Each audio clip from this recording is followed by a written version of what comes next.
Transponder keys for your 2007 to 2020 GMC Yukon contain a microchip that communicates with the car's immobilizer system. This security feature prevents the vehicle from starting without the correct key. To program a new key yourself, you'll typically need two working keys already programmed to the vehicle. Without two working keys, you generally can't program additional keys without professional equipment.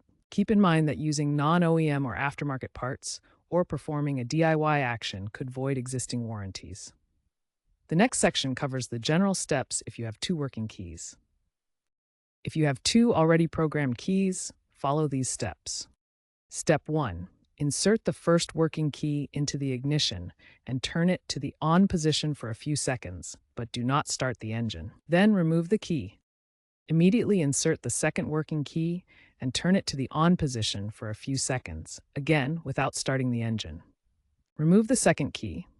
Now, immediately insert the new unprogrammed key and turn it to the on position. The security light should turn off, indicating the new key is programmed. Start the engine to verify that the new key works.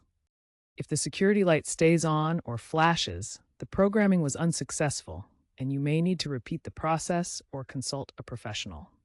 Note, this is a general method, and specific vehicles may require more specific information or professional assistance.